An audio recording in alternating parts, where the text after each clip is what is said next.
भैया लक्ष्मण के मन में सत्संग की भावना उत्पन्न हो गई, जिज्ञासा हो गई। भैया लक्ष्मण मर्यादा पुरुषोत्तम श्री रामचंद्र जी से प्रश्न करते हैं,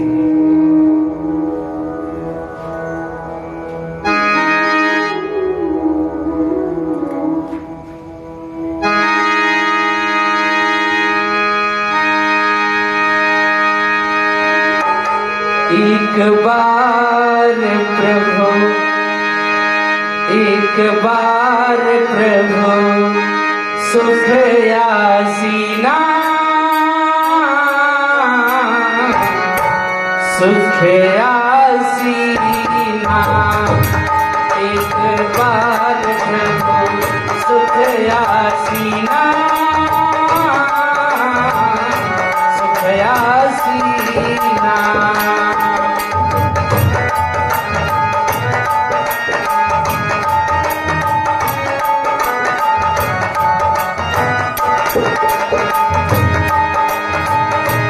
लक्ष्मण वचन हो, लक्ष्मण वचन कहा चलहीना, कहा चलहीना।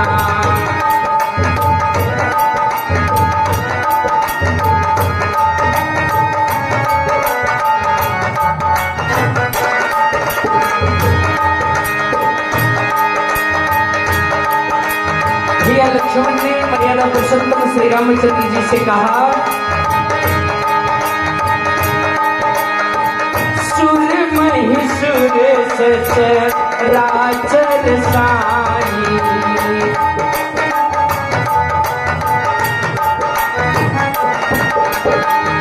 मैं पूछूं निज प्रभु की नाई।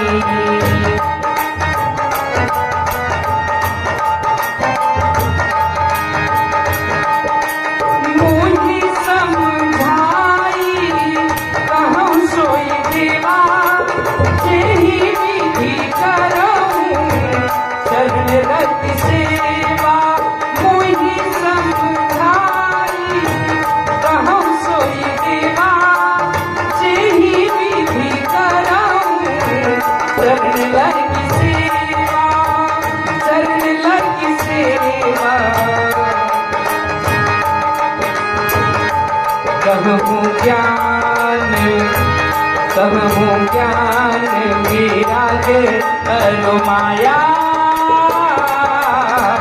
विराग अनुमाया।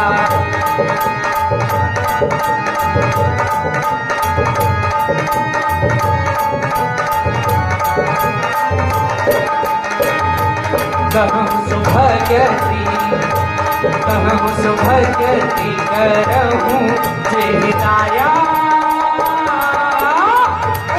जिहिताया।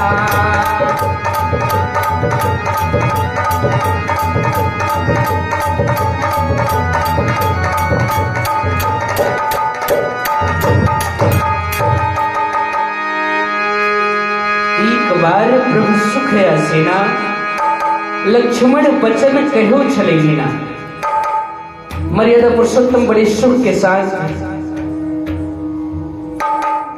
फटिक शिला पर बैठे हैं, बगल में माता सीता जानकी जी विराजमान है। मर्यादा पुरुषोत्तम श्री रामचंद्र जी की छवि उस प्रकार से लग रही है जैसे प्रकृति की गोद में प्राकृतिक पुरुष बैठा हो। सुंदर छवि को देखकर मंत्र मुग्ध होकर के भैया लक्ष्मण के मन में जिज्ञासा हुई। भैया लक्ष्मण ने मर्यादा पुरुषोत्तम श्री रामचंद्र जी से पूछा कि प्रभु, ईश्वर और जीव में क्या भेद है? सुर नर मुनि सचराचर साईं, मैं पूछूं निज प्रभु की नाई। सुर, देवता, दानव, गंधर्व, यक्ष, जीव चर और अचर हे सबके स्वामी, मैं आपसे अपने प्रभु की तरह एक छोटा सा प्रसंग कहना चाहता हूं। मोहि समुझाई कहूं सोई देवा, जहि विधि करम चरण लग सेवा। लेकिन क्या बताइए, कहूं ज्ञान विराग और माया। ज्ञान क्या है, वैराग्य क्या है और माया क्या है। कहूं सुभगति करहु जिन दाया। आप अपनी वह भक्ति बताइए जिससे आप अतिशीघ्र प्रसन्न होते हैं और सभी जीवों पर कृपा करते हैं। ईश्वर जीव ही भेद प्रभु, सकल कहो समुझाए। जही विधि हो ही चरण रति, शोक मोह भ्रम जाए। हे राघवेंद्र, आप मुझे ईश्वर और जीव का भेद बताएं, अंतर बताएं, जिससे शोक मोह और भ्रम दूर हो जाता है। मर्यादा पुरुषोत्तम श्री रामचंद्र जी यह वाक्य सुनकर मुस्कुरा उठते हैं और कहते हैं कि लक्ष्मण, तुम जैसे योगी के लिए ही ऐसे प्रसंग उत्तम है। ऐसे प्रसंग का श्रवण करना तुम जैसे योगी के लिए ही संभव है। परंतु थोड़े हुमा सब कहूं बुझाई, सुनहु तात मति मन चितलाई। मैं तुम्हें थोड़े में ही समझा कर कह रहा हूं। हे तात, हे सौमित्र, एकाग्र चित्त होकर सुनो।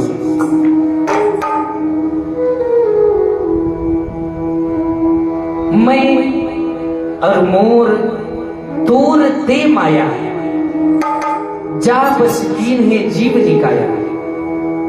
मैं और मेरा, तू और तेरा, यही माया है। इसी माया ने संसार के सभी जीव को अपने वश में कर रखा है।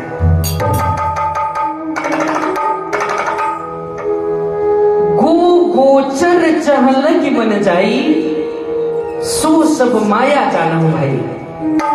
इंद्रियों के विषय में जहां तक ये हमारा मन जाए,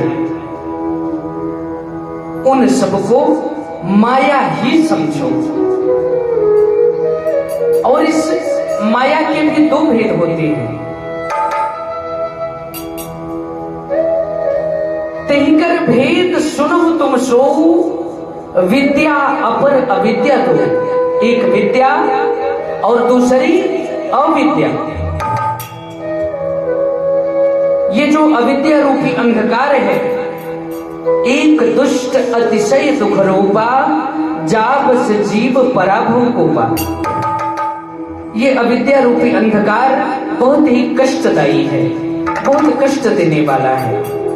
इसी के वशीभूत होकर के संसार का सभी जीव संसार रूपी कुएं में गिरा हुआ है। और एक रचई जग गुण बस जाके, दूसरा जो विद्या है वो समस्त संसार का रचना करने वाला है। प्रभु प्रेरित नहीं निज बलता है।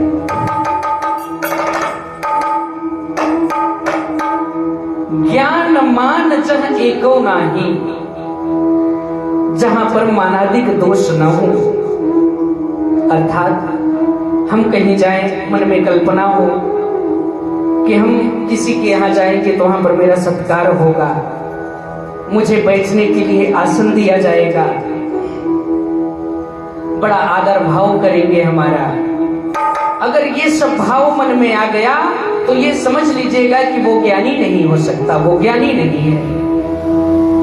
ज्ञानी पुरुष वो हैं जिनके अंदर मानादिक एक भी दोष न हो, उसके अंदर ये कल्पना ही ना हो कि मैं कहीं जाऊंगा तो मुझे वो देगा नहीं देगा, मुझे सम्मान मिलेगा नहीं मिलेगा, अपमान कर देगा सम्मान कर देगा। राम ने कहा कि भैया लक्ष्मण, जहां पर मानादिक एक भी दोष ना हो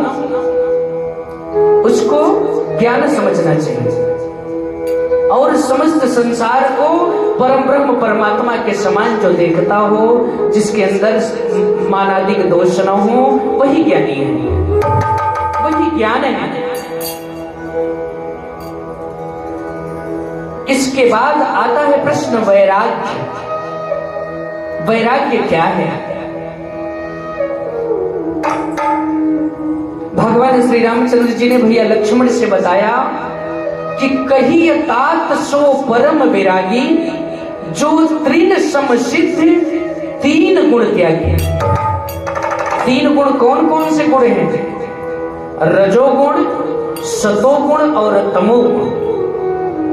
जो इन तीनों गुणों का तिनके के समान परित्याग कर दे, तीनों गुणों से रहित हो जाए, वही परम वैराग्य को प्राप्त कर सकता है।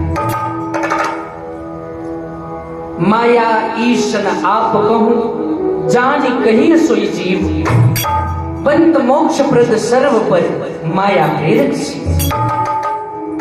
जो न माया को जानता हो, न ही भगवान को जानता हो और न ही अपने आप को जानता हो, वही जीव है। और इन समस्त बंधनों से मोक्ष देने वाले परम ब्रह्म परमात्मा है। अब भगवान अपने भक्ति का साधन बताते हैं भैया लक्ष्मण को। भक्ति के साधन कहूं बखानी, सुगम पंथ मोहि पावहि प्राणी। जिससे प्राणी सरलता से ठाकुर जी को प्राप्त कर सकता है, भगवान श्री रामचंद्र जी को प्राप्त कर सकता है। वह क्या है? प्रथम ही विप्र चरण अति प्रीति, निज निज कर्म विरति श्रुति नीति। अपने निज निज कर्मों को करते हुए विप्र यानी ब्राह्मण, ब्राह्मण के कमल व चरणों की सेवा करना, ये भगवान के भक्ति का पहला साधन है, पहला मार्ग है। और उन्हीं ब्राह्मणों के कमल व चरणों की कृपा से धर्म ते विरक्ति, धर्म से विरक्त आता है। हृदय में जब हम धर्म करते हैं तब विरक्त होता है। धर्म ते विरक्ति योग ते ज्ञाना, ज्ञान मोक्ष प्रद वेद बखाना। धर्म से विरक्त की प्राप्ति होती है और योग से ज्ञान की प्राप्ति होती है। और ये ज्ञान ही समस्त बंधनों से मोक्ष देने वाला है, सभी पापों से रहित करने वाला है, पापों को दूर करने वाला है। जाते बेगी द्रवों में भाई, सो मम भगत भगत चितलाई। जिससे मैं शीघ्र ही प्रसन्न होता हूं, जिससे ठाकुर जी शीघ्र ही प्रसन्न होते हैं, वह क्या है? वह ठाकुर जी की ही भक्ति है, जो कि समस्त भक्तों को सुख देने वाला है। और यह भक्ति स्वतंत्र है। सो स्वतंत्र अवलंबनयाना तहि अधीन ज्ञान विज्ञाना। ये भगवान की भक्ति, परमात्मा की भक्ति स्वतंत्र है, ये किसी के अधीन नहीं है, बल्कि इसकी भक्ति के ही अधीन संसार के सभी ज्ञान और विज्ञान हैं।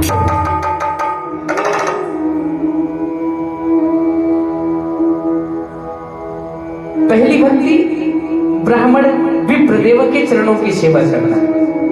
तिनकर भल पुनि विषय विरागा, तब मम भगत उपज अनुरागा। ब्राह्मणों के कमल व चरणों की कृपा से विषय का नाश और वैराग्य की उत्पत्ति होती है, और वैराग्य से ही परमात्मा के चरणों की भक्ति हमें प्राप्त होती है।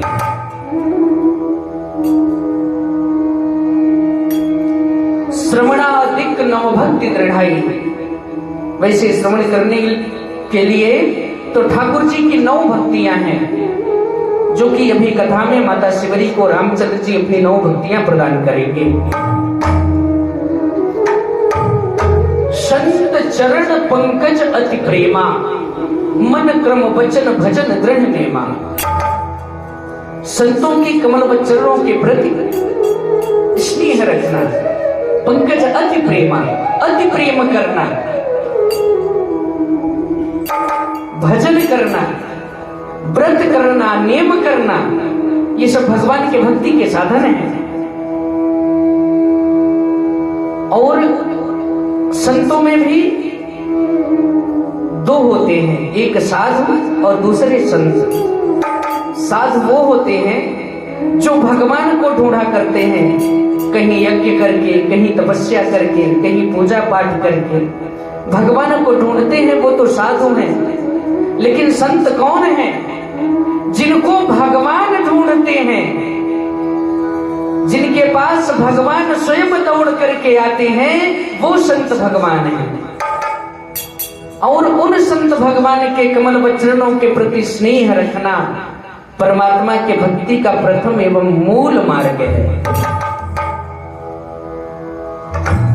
गुरु पितु मातु बंधु पति देवा, गुरु पिता माता पति भाई देवता, सब परमात्मा को ही समझो, सब कुछ परमात्मा ही है। राघवेंद्र सरकार ने कहा कि मम गुण गावत पुलक शरीरा, गदगद भयो नयन बहनीरा। ठाकुर जी का के गुणों का गान करते हुए ये शरीर पुलकित हो जाए, आत्मा पुलकित हो जाए, हृदय गदगद हो जाए, नेत्रों से प्रेमाश्रु की धार बह निकले। जिनके हृदय में काम आदि मद दंभ न जाके, जिनके हृदय में काम आदि का दोष नहीं है, उनके अधीन परमात्मा श्री रामचंद्र जी सदैव रहते हैं। तात निरंतर बस में लाके मर्यादा पुरुषोत्तम श्री रामचंद्र जी ने बताया कि हे प्रभु, जिस प्राणी के अंदर कामादि का दोष नहीं है, मैं उसके सदैव वश में रहता हूं। कैसे? वचन कर्म दृढ़ मोर गति भजन करहि निष्काम, तिनके हृदय कमल महु करो सदा विश्राम। जो कि मनसा वाचा कर्मणा से, निष्काम भाव से परमात्मा का भजन करता हो, परमात्मा का सेवन करता हो, उसके हृदय रूपी कमल में परम ब्रह्म परमात्मा स्वयं विराजमान।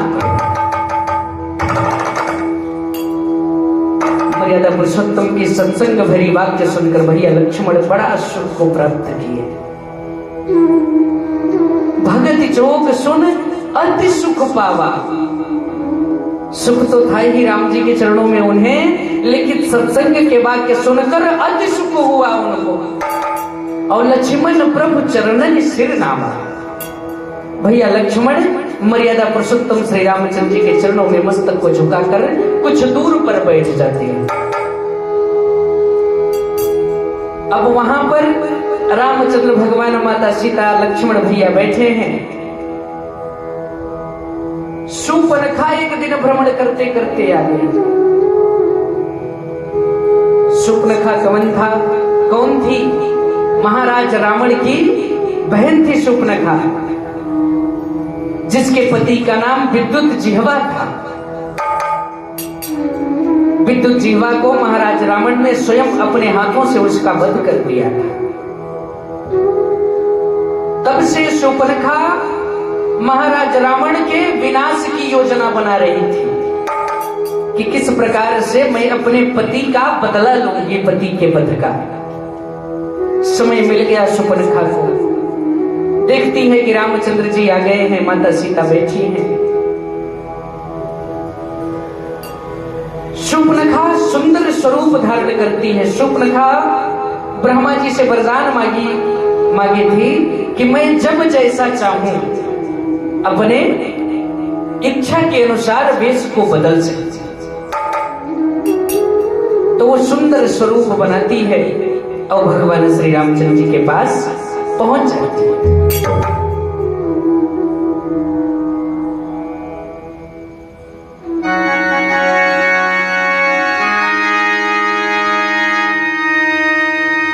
शूर्पणखा बन गई बही सुपर्णखा बन गई बही।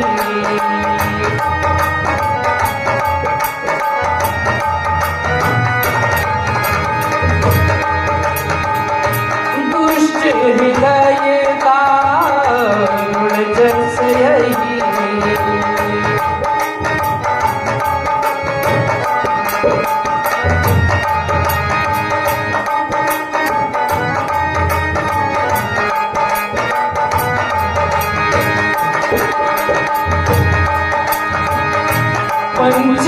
पंचवटी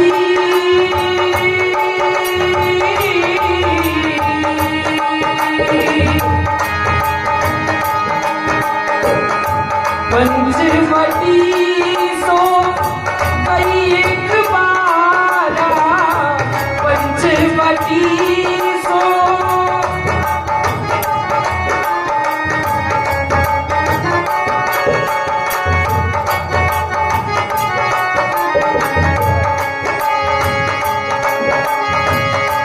देखी विकल भई जुगल कुमारा देखी विकल भई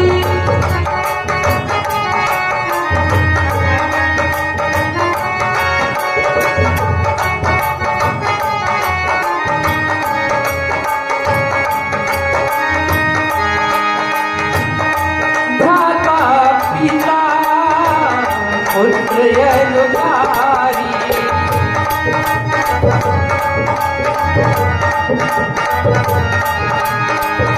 पुरुष मनोहर निरखत नारी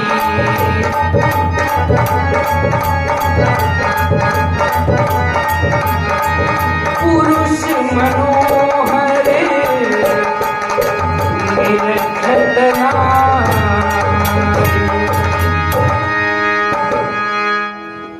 शूर्पणखा पंचवटी में जाती है और मर्यादा पुरुषोत्तम श्री रामचंद्र जी का सुंदर स्वरूप देखकर मंत्रमुग्ध हो जाती है। बाबा तुलसीदास जी लिखते हैं कि पुरुष मनोहर निरखत नारी, सुंदर पुरुष को सभी स्त्रियां देखती हैं। हाँ, अगर उसमें से कुछ पतिव्रता धर्म का पालन कर रही है तो परमात्मा के दृष्टिकोण से देखती हैं।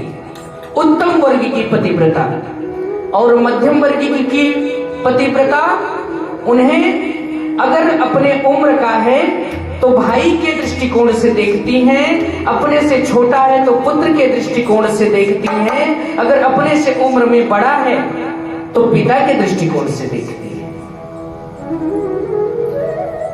अब शूर्पणखा गई है राम जी के पास। अब वो अपने चूड़ी और कंगन को बजा रही है, पायल को बजा रही है। रामचंद्र जी ने हाथ जोड़ करके शूर्पणखा का अभिवादन किया। शूर्पणखा ने कहा कि मैं आप के पास आई हूं, आपसे कुछ कहना चाहती हूं।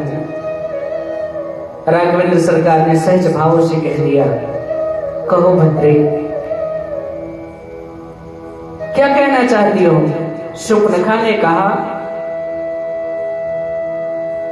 तुम सम पुरुष न मोसम नारी, यह संजोग विधि रचा विषय। तुम्हारे समान सुंदर पुरुष और मेरे समान सुंदर स्त्री इस संसार में दूसरा कोई नहीं है। परमात्मा ने बड़े संयोग से ये मनोहर जोड़ी को बनाया है। मम अनुरूप पुरुष जगमाही।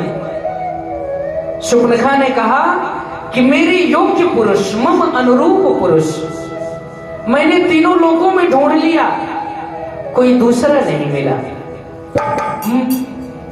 मन माना कछ तुम ही निहारी, तुमको देखकर हमारे मन में सांत्वना मिली, क्योंकि मैं अभी तक कुंवारी हूं, ताते अब लगी रहे कुंवारी। मर्यादा पुरुषोत्तम शूर्पणखा की सारी बातों को समझ जाते हैं। और कहते हैं सीता ही चितई कही प्रभु पाता। भगवती माता सीता को देखकर रामचंद्र भगवान कहते हैं कि अहे कुमार मोर लघु भ्राता। एक प्रसंग यहां पर आता है, संतों का कथन है कि बाबा तुलसीदास जी ने मानस में वर्णन किया कि शूर्पणखा रावण कई बहिनी, दुष्ट हृदय दारुण जस अहिनी। अहिनी का मतलब सर्पिणी होता है, नागिन जिसे हम आप कहते हैं। शूर्पणखा एक नागिन के समान है। जब वो रामचंद्र जी के पास जाती है तो नागिन और भगवान का संबंध कहां होता है, नागिन और मनुष्य का संबंध कहां होता है। जब वो रामचंद्र भगवान से कहती है कि मुझसे विवाह कर लो, तो राम जी ने कहा कि मैं कैसे कर सकता हूं, तुम तो एक सर्पिणी हो, नागिन हो, तुम्हारा संबंध तुम्हारे ही योनि में हो सकता है। तो उन्होंने क्या कहा, अहे। अहे का मतलब सर्प होता है, नाग होता है। अहे कुमार मोर लघु भ्राता, शेष नाग का अवतार मैं नहीं, वो लक्ष्मण है, मेरा छोटा भाई है। तुम्हारा संबंध उससे अच्छा लगेगा, मुझसे नहीं।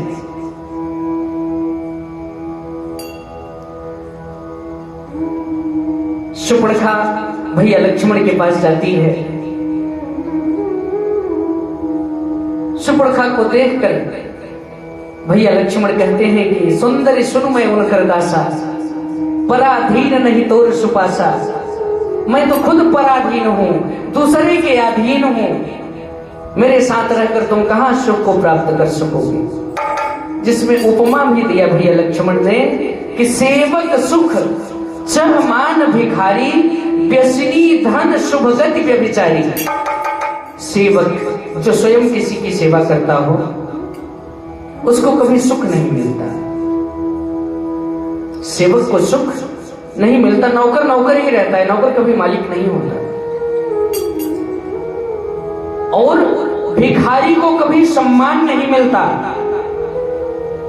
अगर हम भिक्षा मांग रहे हैं तो हमारे पास बड़े ही सारे वैभव हो, बंगला हो, गाड़ी हो, धन संपत्ति हो, लेकिन अगर हम भिक्षा मांग रहे हैं तो हमारी गणना सिर्फ भिखारियों में है, हमारा सम्मान कभी नहीं होगा। भिखारियों को सम्मान नहीं मिलता, कोई भी नहीं देता।